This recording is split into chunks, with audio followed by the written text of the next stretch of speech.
We have with us today Congress General Secretary in charge communications, Mr. Jairam Ramesh. He's also a former union minister who's been on the campaign trail during the Lok Sabha polls. Thank you very much, sir, for sparing time for this, especially on the last day of the campaigning for the Lok Sabha polls. I would like to start by asking you that it is the final day of campaigning, and campaigning ends today for the Lok Sabha polls. What is the ground situation? You've been going to various parts of the country, and do you sense a 2004 redux? No. After the first two phases, on the 19th of April and the 27th of April, it had become clear to me, and it should have been clear to any unbiased, non-partisan observer, that the winds of change were blowing. The BJP was going to be cleaned out in the south, and it was going to be halved in the north. Dakshin mein BJP saaf और उत्तर में BJP half. Now 486 seats elections have been held in the 6 phases. The last phase, UP, Bihar, of course Punjab and Himachal also. I have no doubt whatsoever in my mind that the India Janbandhan will get a clear and decisive majority of the type it got in 2004. And let me also say this, because tomorrow there will be the inevitable doctored exit polls. In 2004, all the exit polls were giving a huge majority for Mr. Vajpayee and the NDA, and the actual result proved otherwise. So, do you sense that there is an undercurrent, or it's a silent election and the wave or anti-wave is not visible? There's no wave, but there's a quiet movement of people, farmers, women. In different states, different issues have worked. In Punjab, it's the farmer issue. In Haryana, it's the farmer and the Agniveer issue. In Himachal, it's the Agniveer issue and the discrimination by the central government in not declaring the unprecedented floods as a national calamity. There are, in some issues, there are caste equations, the Samikaran, as it is called in election language. So different states have different issues. And also in many states, don't forget, states like Rajasthan, Maharashtra, Rajasthan Congress got 0. In Madhya Pradesh we got 2 seats, 1 seat. In Karnataka we got 1 seat. In Maharashtra we had 1 seat. This is all in 2019. So the BJP had peaked in many states in 2019, and even the election commission will not help the BJP to cross the 2019 peak. It has to come down from that peak. Sir, you've been closely associated with the Congress campaign throughout. So, how do you look at this Congress campaign, and has it been able to convey its message better to the people when compared with 2014 and 2019? So, I think the first shot at creating a new narrative for the Congress was fired by Mr. Rahul Gandhi in his Bharat Jodo Yatra, and that 144 days, 4,000 kilometers, walking from Kanyakumari to Kashmir was a very transformative movement for the Congress and for Indian politics. And his constant saying that मैं नफरत की बाजार में दुकान मोहब्बत की दुकान खोलने आया हूँ, that was the theme. But what gave structure to the entire 2024 campaign, because remember the Bharat Jodo Yatra didn't have an electoral perspective. That was not a Chunavi Yatra. But Bharat Jodo Nyay Yatra came 2 months before the election, so it was inevitable that there was going to be an election narrative. And it is during the Bharat Jodo Nyay Yatra that Mr. Rahul Gandhi, Congress President, unveiled the Panch Nyay 25 Guarantee Karyakram, the guarantee card which we have reached to almost 7 crore households. 1 out of every 4 households in the country has been reached with our guarantee cards, the Yuva Nyay, Kisan Nyay, Shramik Nyay, Nari Nyay and Hissedari Nyay. So we have set the narrative. The narrative was set by Mr. Rahul Gandhi, this narrative was set by the Congress President with the 5 Nyayas, and that was a direct consequence of the Bharat Jodo Nyay Yatra. It made the Prime Minister defensive, it made him on the back foot, and I have not seen the Prime Minister as nervous, as disturbed and as off balance as I have seen him in this campaign. So, you would say that this time you've been more successful in reaching out to the people than 2014 and 19? I think the Bharat Jodo Yatra was transformative. It was connectivity for Mr. Rahul Gandhi and collectivity for the organization. The Bharat Jodo Nyaya Yatra This was taken forward, given a structure, themes, 5 themes, different guarantees were announced in different places, and I think our strategy, our narrative this time was stronger, was sharper, was clearer. There was no agar magar, no kintu parantu. It was very clear, and I think this is what the future of the Congress is. We have to have ideological clarity. We got to be very clear in what we believe in, what we communicate. And I, right at the beginning, 2 years ago, I had said our policy as far as communication is concerned should be ACT, A-C-T. A for aggression, C for cohesion, and T for timeliness. So you have to be aggressive, you have to be cohesive, and you have to be timely. And then you set the narrative. So the campaign discourse also saw the Muslim League, China, Mujra, reservations, but a running theme during the campaign was the constitution. Now, yes. Congress said that if BJP comes to power, they'll change the constitution. BJP says that the Congress will change the constitution to give reservation to minorities. No. How do you look at this? No. A slight correction. The constitution was not the issue made by Mr. Modi. I mean, this was the issue. This was Mr. Rahul Gandhi who single-mindedly made this the issue. This is the Constitution of India, which was adopted on the 26th of November 1949. And he made protection of this Constitution, the secular values of the Constitution, the social justice values of the Constitution, the economic justice principles of the Constitution. And it is this, and the 400 Par was linked to, the right to remove this Ambedkar constitution and replace it with an RSS constitution. So this became the defining book of the election campaign, so to speak, thanks to Mr. Rahul Gandhi. Repeatedly in his speeches over a month, he said, I'm going to protect this. I'm going to protect this because reservations are the route to social justice and empowerment, and reservations are something that the RSS, the Jan Sangh, the BJP have always been against. And I asked only 2 questions of Mr. Modi, and till today he has not answered. First, are you in favor of a caste census? Because without a caste census, without Ginti, how are scheduled caste, scheduled tribes and OBC going to get the full benefit of reservation? And second question is, Tamil Nadu is the only state in India which has 69% reservation, but that is protected under the 9th schedule of the Constitution. Only state. In other states, if you cross 50%, you are considered illegal or it is completely unconstitutional. Here is the entry 257 in the 9th schedule, the Tamil Nadu reservation order. And whenever Mr. Modi said, oh, we believe in giving Muslim, reservation based on religion. In 1994, when Muslims, Christians, Buddhists, Jains got reservation in Karnataka, it was based on social and economic backwardness. And we forced the PM. I think 2 great achievements. I would say 3 great achievements of our campaign. The first achievement was, to force the Prime Minister to say, मैंने भी दी है आरक्षण मुसलमान जातियों को केंद्रीय सूची में मैं लाया हूँ ओबीसी की सूची में. That was on social and economic backwardness. He would never have said it had we not put him on the block. Second, we forced him to say Adani, Ambani. That tempo में काले धन का बोरी लेकर कांग्रेस के दफ्तर में पहुंचा रहे हैं. From his mouth to talk about Adani, Ambani, associating them with black money, it showed he was defensive. And third, I think he got very irritated with our daily reference to him as outgoing Prime Minister. And in one of his speeches, he said, oh, इस बार वो निवर्तमान शब्द का इस्तेमाल नहीं कर रहे हैं. So the Prime Minister was nervous. I mean, he was on the defensive, certainly. So, but you've been part of so many campaigns over the years. There were so many attacks from both sides, from all political parties. Do you think it is one of the most vitriolic campaigns that you've seen? The most vitriolic, the most despicable campaign that I have seen. I've been seeing campaigns since 1989.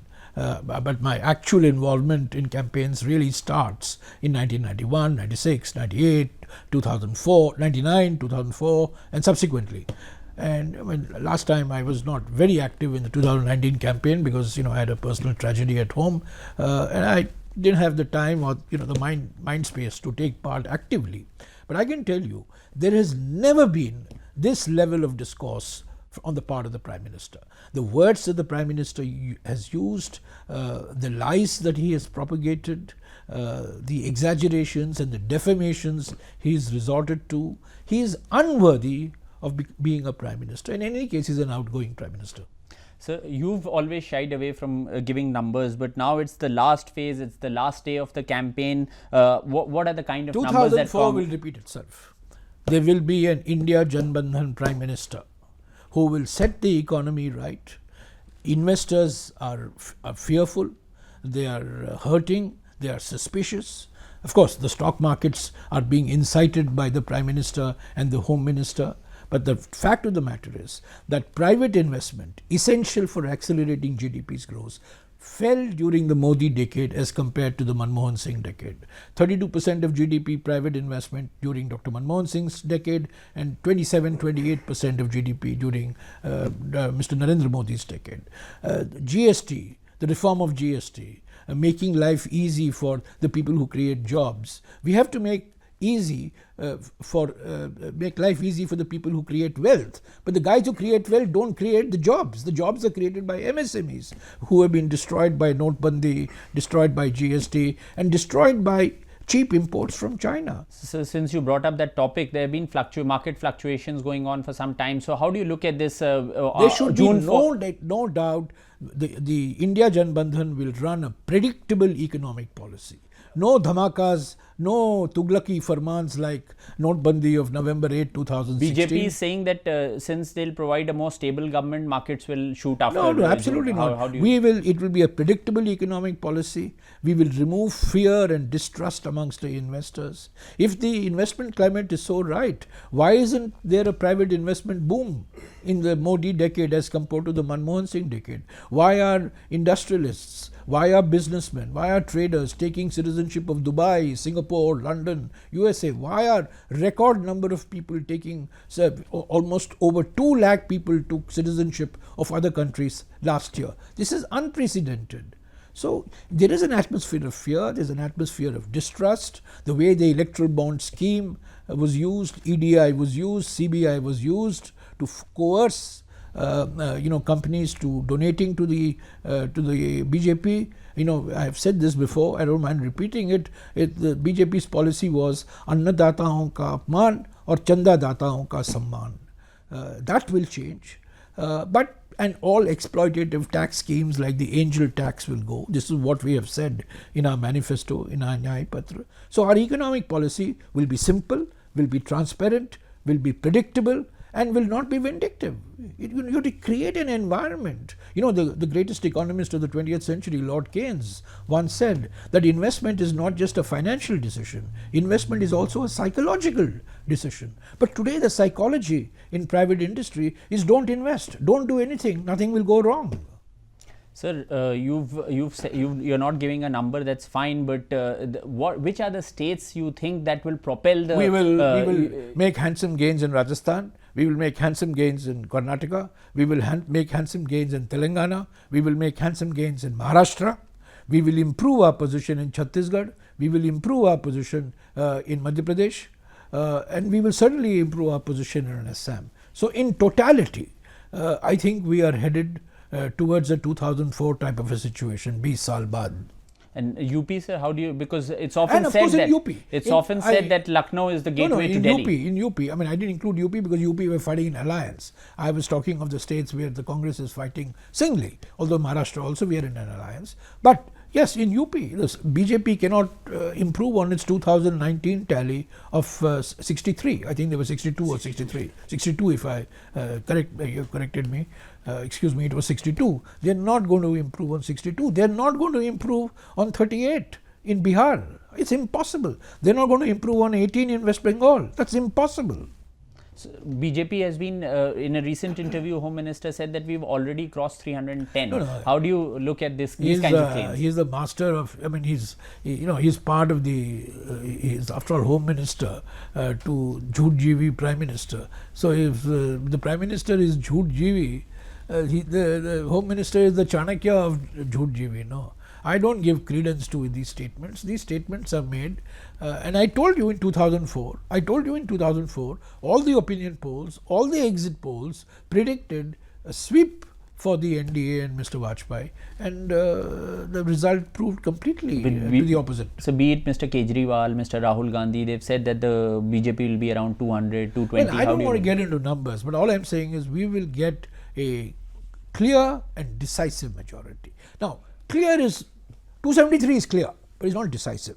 When I say clear and decisive, it means well above 272. You've called a meeting on June 1 of India bloc members. So, will the PM's post be discussed there? I don't have any authentic information that the meeting is going to take place on the 1st, but obviously the India Alliance, the India Group, the India Janbandhan leaders will meet in 2004. The results came out on the 13th of May 2004. The UPA was formed on the 16th of May 2004, and Dr. Manmohan Singh's name as Prime Minister was floated on the 17th of May 2004.